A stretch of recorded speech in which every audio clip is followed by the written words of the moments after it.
Hi, welcome to the Balanced Body Podcast. My name is Stacy Sims, and I'm the owner of Pendleton Pilates in Cincinnati, Ohio, where I'm an educator and an instructor. And this is Heather Summer. She's also an educator with me and an instructor at Pendleton Pilates. Today we're going to talk about C-curve. Often I'll hear in the community that people say, well, I can't do Pilates because it hurts my neck. So I have to assume they mean when moving into a C-curve. So I'm sure if you guys have done any Pilates, you know what the C-curve is. But what we want to do is we want to slow everything down a second and really look at the position of the neck in the C-curve so that we keep the tension out of the neck.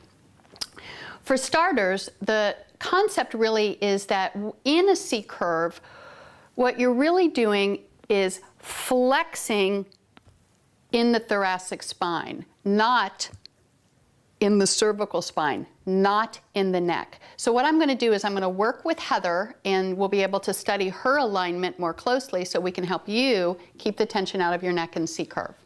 Ready, Heather? Yes. So we're going to scooch you forward. Terrific. And go ahead and let's have you go ahead and roll down and get into position. So first of all, what I want to think about for a second with Heather is that even though we're going to be working on the neck, the spine is connected so that anything you do with your neck really also affects the pelvis, and or the pelvis affects the neck. So before we look specifically at the neck, we're going to look at the position of Heather's pelvis. So essentially what we want to make sure that happens is that when Heather comes up into her C-curve, and I'm just going to have you elevate your head for a second, the tendency is for the pelvis to change position. And so oftentimes we think of this as an imprinted spine.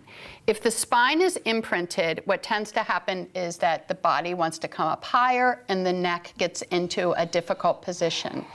So what we're going to work on, and we'd like to help you work on at home, is to keep your tailbone pressing down, keep the pelvis organized in this position with the abdominals pulling in. Alrighty, so you can go ahead and lie back down. Now let's think about the position of the neck. First of all, the head weighs anywhere from, depending on your size, about 10 to 13 pounds. So that is a lot of weight to carry forward in different positions.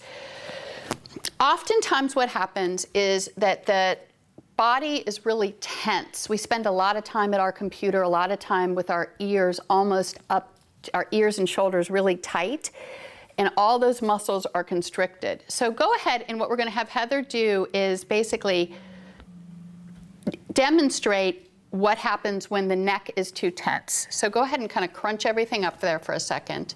Good. And then if she inhales and she exhales and she comes up, do you see how there's all this tension already in the neck? That's what we want to avoid. If you come up into C-curve and you're already tense in your neck, it's going to be very difficult, no matter, what your instructor is helping you do, to alleviate the tension in the neck. So we want to start it out properly. We're going to take you back down.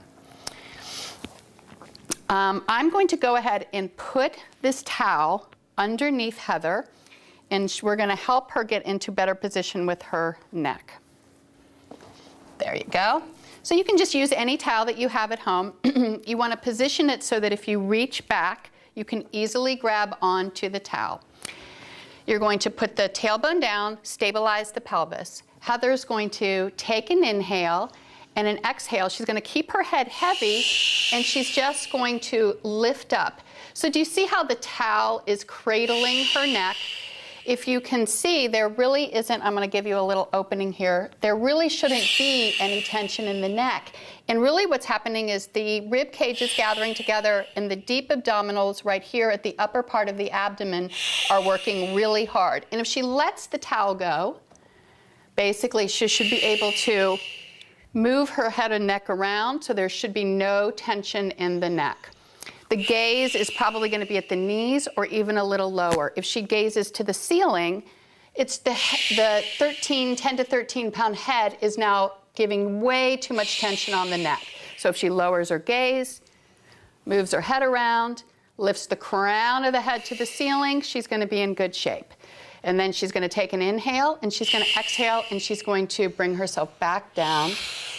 Lower the hands. And she's just executed a C curve without tension in the neck. Thanks for joining us, and we'll hope to see you next time.